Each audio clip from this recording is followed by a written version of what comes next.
The biggest game in world football is happening today. Liverpool versus Man City either for you, and it's happening at the King Power Stadium of Leicester City, because tomorrow there is going to be a women's final in the Euros and England is playing at Wembley. That's why this game is not going to be played at Wembley, but all the previous games have been played at Wembley in there for you. So smash the like button, comment and share if at all you're watching us for the very first time, and endeavor to subscribe to this channel so as not to miss out on stories that we do upload in on a day. I go by the names of Rokani David, and this is the channel that brings you latest news and information as far as everything's concerned for you. Now, Liverpool is taking on Man City today. We know that very well. Like how many hours from now? Close to 6 hours. 6 hours from now, Liverpool is playing Man City at King Power Stadium in there for you, and it's the FA Community Shield. And if at all you never knew, who are those that play the FA Cup Community Shield?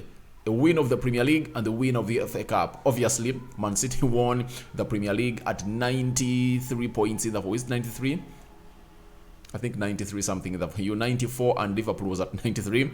And then Liverpool won the FA Cup after beating Chelsea in the for you, and they are now the winners of the FA Cup. And guess what?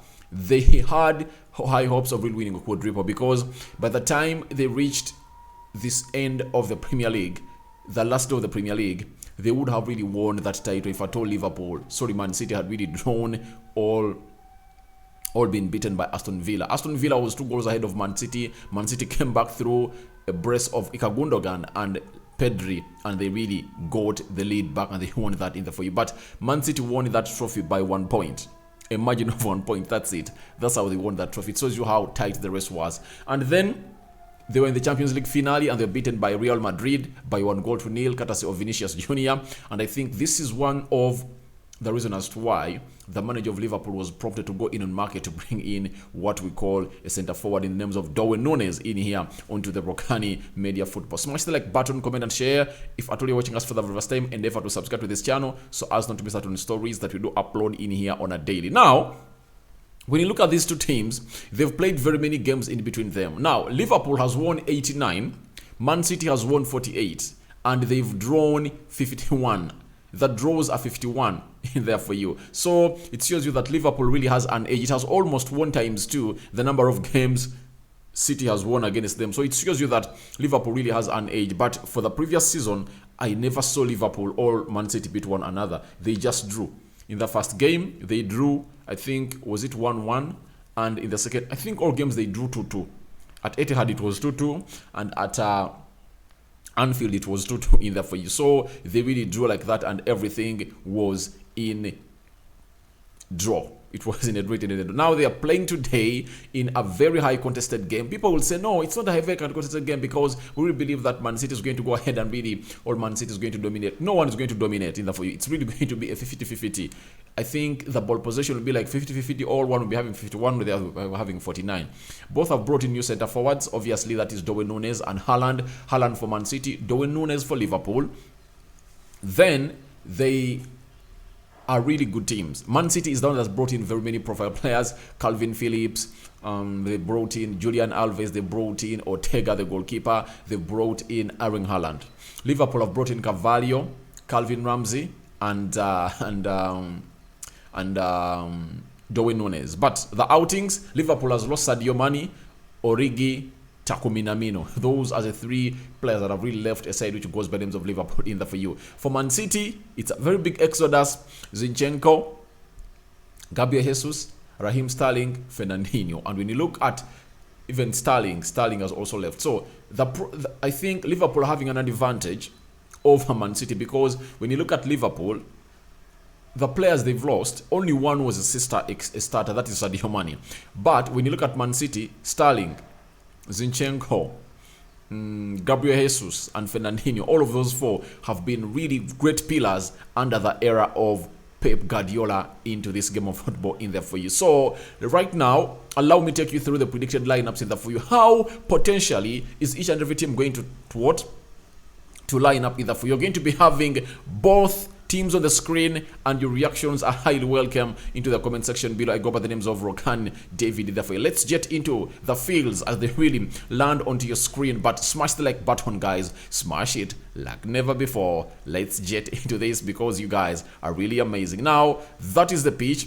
These teams, all of them play a system of 4-3-3. You know that very well. They play a system of 4-3-3. Now, in goal, Liverpool is going to be having Adrian. You get? They're going to be having Adrian either for you, and Man City are going to be having Ortega. Reason being, we all know that Kalaha. We all know that no, it's Alisson Becker, first choice goalkeeper for a side which goes by the names of Liverpool, is injured, and even Kahela, the second choice goalkeeper, is injured. That's why they've gone in for the third choice, who goes by names of Adrian in the for you. The same applies to Man City.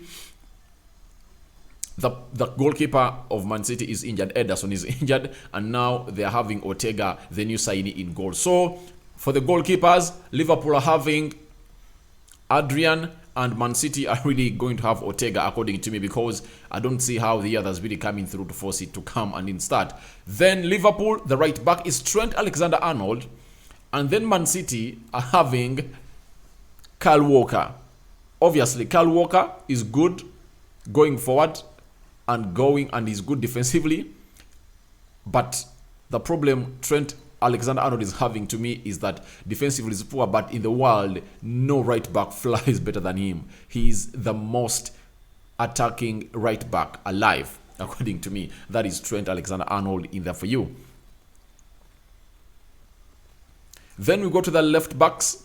Robertson, obviously, to me, is the best left back in the league. And remember, Man City lost Kukuera, and that's why they're going to play with they lost Zichenko, and they have not yet brought in Cucurella, and they're going to play with a player who goes by names of Cancelo João. So João Cancelo is going to play as a left-footed central defender, but he's right-footed. You know that very well in there for you. That is a man who goes by names of João Cancelo. That is how Liverpool is going to stand into the left back. When you look at the central defenders, Joe Matip returns for Liverpool. Remember, he never had a lot of games at the end of the season as Konate partnered a lot with Virgil van Dijk.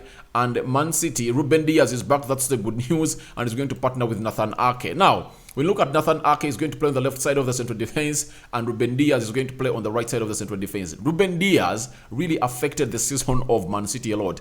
He's the main pillar of that central defense of Man City in the for you, and that's why you see to it that they really suffered a lot last season, especially they conceded lots of goals because of his injury. But we hope he's back and he's really going to give them stability. This side, Virgil van Dijk and Joel Matip, I think ever since Jurgen Klopp came in at Liverpool, this is his best central defense partnership, according to me, and I will believe that he's really one of the best in there for you. Then we go to the midfielders because they play with a 4-3-3 system. Obviously, Man City is having Rodri as their CDM, and Liverpool is having Fabinho as their CDM. Obviously, all of them are great, but Fabinho is so more hard than Rodri. Rodri is just a central defensive midfielder who uses his brain. He's like Sergio Busquets in there for you. So he's soft, but so much good at really winning duels and intercepting those plays for you. But his main aim is to really act as a reference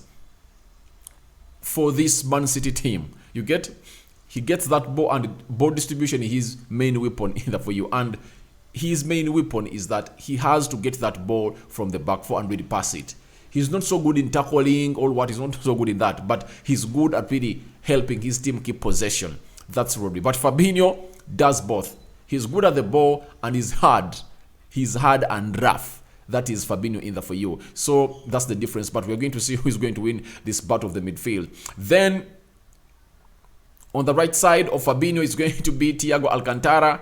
He really had a very fantastic season last season.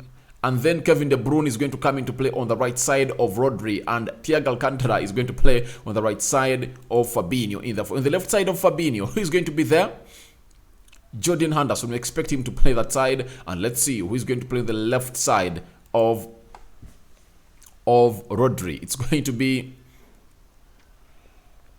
to be Bernardo Silva. Remember, Bernardo Silva anytime from now is going to Barcelona. He's going to Barca, and let's wait and see how things are really going to unfold in there for you. But he's really going to a side which goes by the names of Barcelona, and Barcelona has really shown great interest into this guy who goes by the names of Rodri in there for you. Sorry, Bernardo Silva. So Luis Diaz, one of the players that beat the ground running in the January transfer window signings that were made in the Premier League. He's going to play on the left side of the forward, or he's going to play as the left forward for Liverpool, and let's see who's going to play as a left forward for Man City. Obviously, Jack Grealish, bought at £100 million from Aston Villa, still not yet hit the ground running at Man City, but Pep Guardiola really believes that he's really going to go ahead and really do a lot of the season. That's why he really let players like Sterling go, because he believes that it's time for Jack Grealish to take over and play that role in there for you. Then let's wait and see who's going to play as a right forward for Liverpool. Obviously, Mohamed Salah, to me the best player in the Premier League, and I think would have gone and competed for the Ballon d'Or if at all he had won what we call the Champions League. He told us that they had a score to settle against Madrid, because the last time they played Madrid in the final, Sergio Ramos got hold of his shoulder and twisted it, and Mo Salah got off the pitch crying. You remember that very well. I think it was it 2018? Yeah, 2018, because we were going in the World Cup, and he missed out, I think, the opening game of the World Cup of Egypt in Russia. So we expect him to play in there for you, and he's really the key man of Liverpool always. Then we are having Riyad Mahrez is going to be playing the other side. All these two are Africans. One comes from Egypt and the other one comes in from Algeria. But all of them are deadly. They are deadly. Even Riyad Mahrez is deadly, but I think Mo Salah is the more deadliest for you into this equation. Let's see who is really going to lead the line for Liverpool. Darwin Núñez, the new signing at 85 million euros from Benfica. And we are having Haaland leading the line for side which goes by names of Man City. So that's how I really believe these two teams are really going to stand in there for you. Look at their forward line. It's all deadly. It's all deadly. Now today, we are going to see who really has the deadliest front three in the Premier League, because these two teams have been competing against one another, and Man City has been winning the trophy by 2 or 3 points ahead of Liverpool. So we are waiting to see how it's really going to transform this season, with all of them signing number 9s that are really great. Darwin Núñez from Benfica and Erling Haaland from a side which goes by names of Borussia Dortmund. So we are here to wait and see how everything is going to happen in here onto this channel which goes by names of Rokani Media Football. Your predictions are welcome into the comment section below. Tell me who do you think should be put out.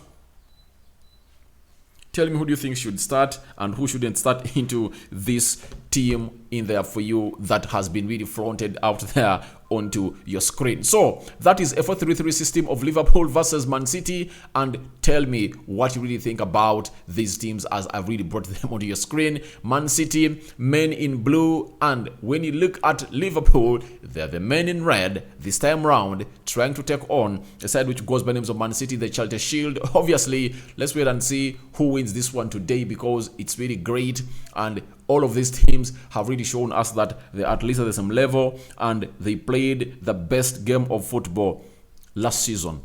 And this is the biggest game right about now in the free. And guys, one thing I'm praying for is that United really gets back to the winning ways, to see to it that they come back to compete for the trophy, because that means that Premier League is going to be having close to 3 games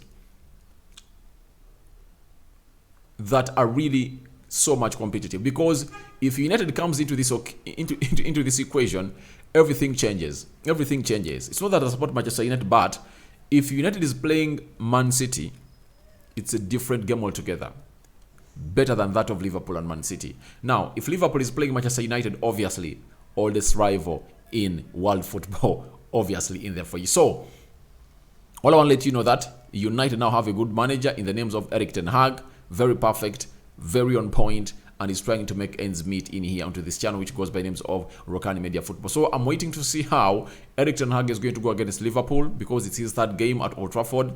Then, and how he's going to play against Man City. It's his 9th game, and he's going to be playing away at Etihad. So I'm waiting to see how everything is going to happen in the for you and unfold. But I go by the names of Rokan David. Tell me what you think about this game, Charter Shield, Liverpool versus Man City. I sign out for now. See you later.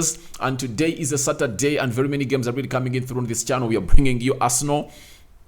Arsenal is going to face a side which goes by the names of Sevilla in the Emirates Cup finale. You know that very well. And United is going to play Atletico Madrid. That game is going to be, I think I'm going to do its preview on what we call the United Matters channel, so you can find me that side. And then we will be back at 1 hour close to the game of Liverpool versus Man City. And we'll be here discussing this. I sign out for now. See you later. I'm out.